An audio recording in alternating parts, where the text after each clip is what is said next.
E a grata surpresa do Alan Moore chegou no Brasil. Surpreendentemente a Panini trouxe, cara, Tom Strong, fala um pouquinho aí. Cara, isso aqui é uma coisa fantástica. A gente vive uma época de quadrinhos muito boa aqui no Brasil. Cheio de Tom Strong, né, cara? E essa HQ não fica atrás. Veio pra quebrar paradigmas, não tá de brincadeira e é uma das grandes obras do Alan Moore.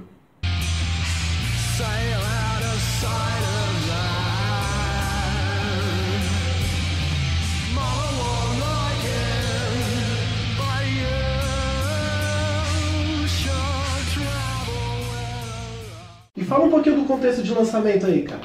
Então, John, o que está acontecendo? O ano é 1999.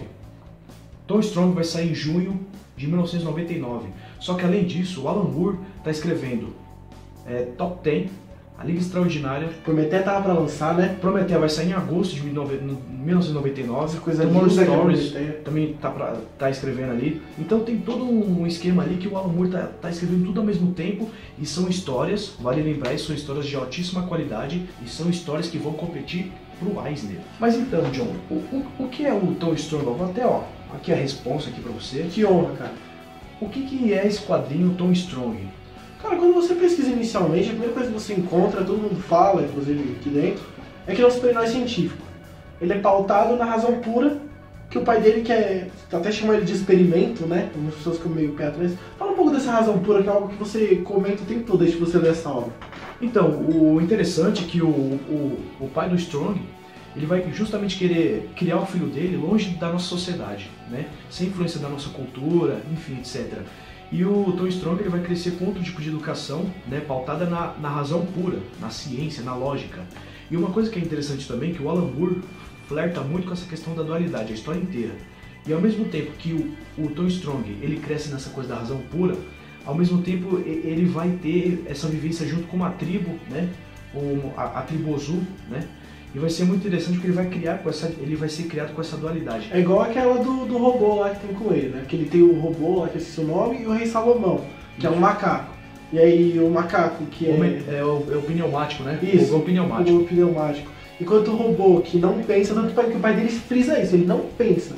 Ele é mais pautado na lógica, ele tem mais, digamos assim, mais jeito para conviver em sociedade do que o macaco que pensa, digamos assim, que ele fez o experimento e ele tem o Rei Salomão, tá aqui na capa, o macaco que pensa, fala, só que ele é um bruto, né? E já que você citou os dois, é muito interessante que durante toda a história eles vão criando contraponto no outro, né? Eles estão entrando em discussão, um fala uma coisa, o outro contrapõe, né? Voltando aqui pra história do quadrinho, ele é um super-herói de Millennium City.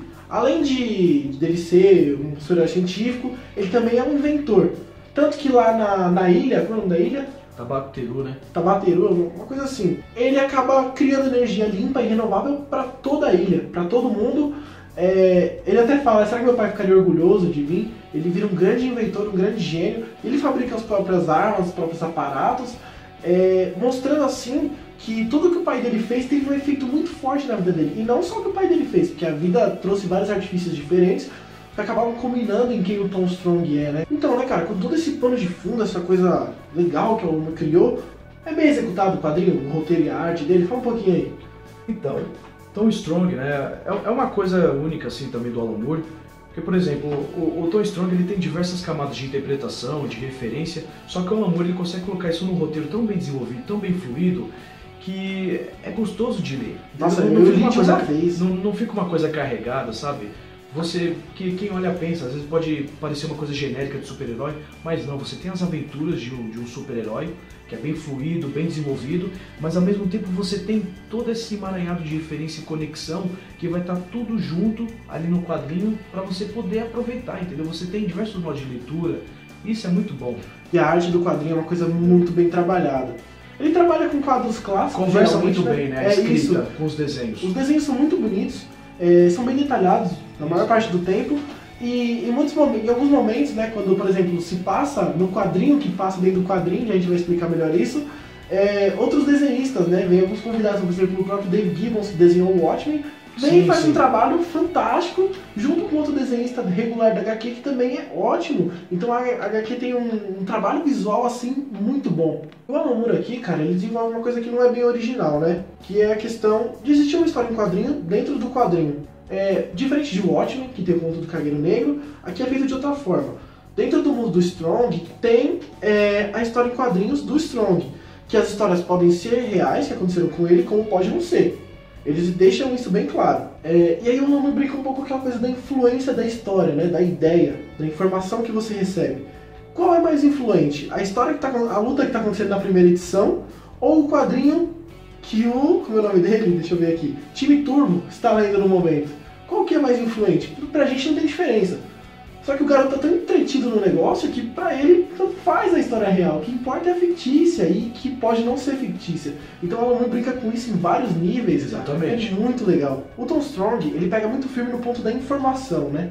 Tanto que tem aquela coisa que o Moore e o Morrison já falaram algumas vezes da questão da virada do século ter esse choque novo da quantidade de informação que a gente recebe, né? Pela questão da internet, de tudo isso, isso mudaria muito. O modo como a gente já vai produzir e absorver informação é assustadoramente maior do que esses caras estavam acostumados quando fizeram jogos. Isso. E não foi diferente também, né? Não.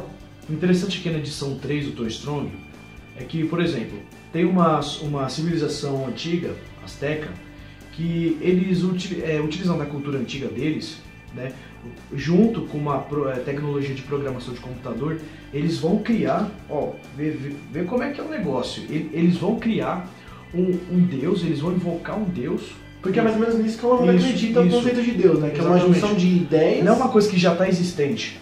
Eles vão criar um deus, entendeu? Para poder servir eles. E aí que tá um ponto também, porque nessa edição é discutido qual que é a função de um deus.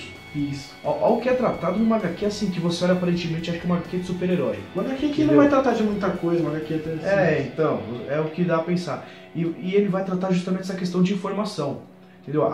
Todo o jogo de linguagem, ele vai querer ponderar isso do que é um deus. É muito interessante essa jogada que ele faz na HQ. E uma coisa que o quadrinho pega muito forte também é na questão da simbologia, né? Você pode ver essa dicotomia com Prometeia. Enquanto Prometeia pega mais na questão da ideia, da imatéria, o Tom Strong vai na simbologia. Tanto que tem uma parte aqui em que ele sofre um ferimento e ele mentaliza triângulo azul, triângulo azul, triângulo azul. Isso está tão enraizado nele, em uma coisa pra ele, que acaba liberando endorfinas pra melhorar a dor. E fica a dica aí, se você se machucar, triângulo azul. Tom Strong te ensina, triângulo azul. Nada de médico, triângulo azul. Triângulo azul. Tom Strong, ele é um cara que nasce na virada do século XIX pro XX, né? Ele vai nascer em 1900. Isso acaba remetendo também a Planetary, né, escrita pelo Ryan Ellis, desenhada pelo John Cassaday, onde o Elijah Snow ele também vai nascer nessa virada também, para 1900. Porque na época se pensava que quem nascesse nessa virada era uma pessoa que estava predestinada a grandes feitos, a mudar o mundo, a fazer coisas grandiosas. E é uma relação muito interessante que existe aqui na HQ. E é legal analisar também, por exemplo, porque o Tom Strong, durante o século XX, ele é um cara que, tipo assim, ele não fica preso ao seu tempo. Você notou isso? Eu reparei dele mudar, né, conforme as épocas. Exatamente, ele é um cara que vai se adaptando, porque ele acaba mascando o Goloka, né, que vai dando uma...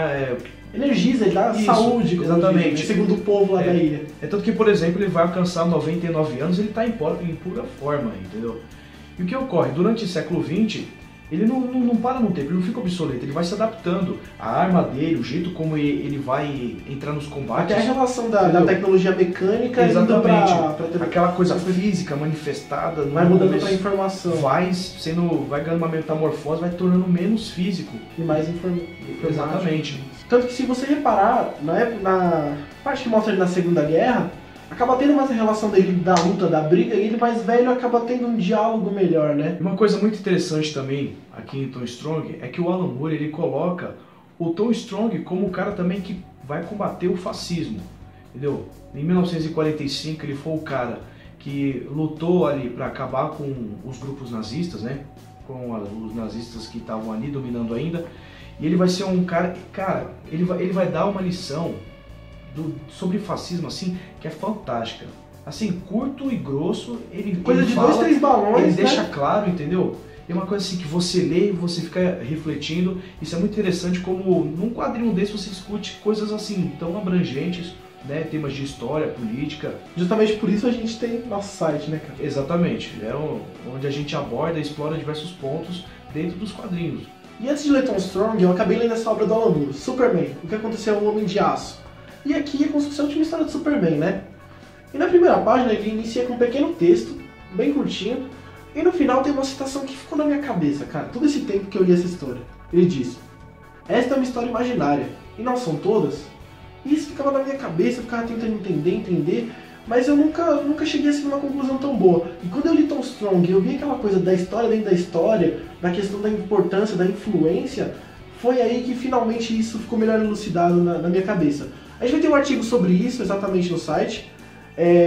Vocês dão uma olhada lá e digam pra gente o que essa frase remete a vocês, o que essa citação lembra a vocês. E cara, o autor já tinha passado por V de Vingança, Watchmen, do Inferno, Monstro do Pântano.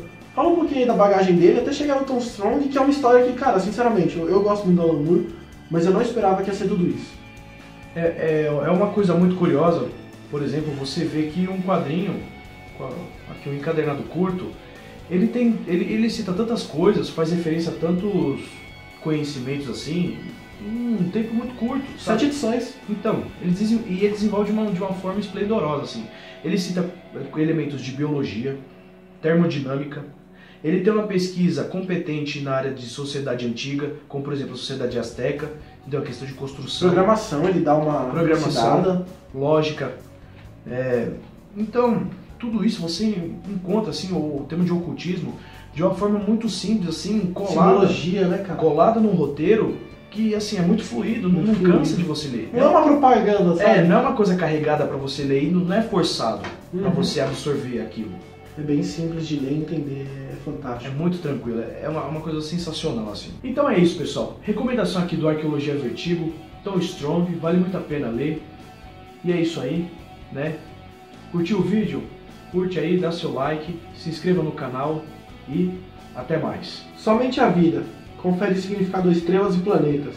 A vida ou algo bem próximo.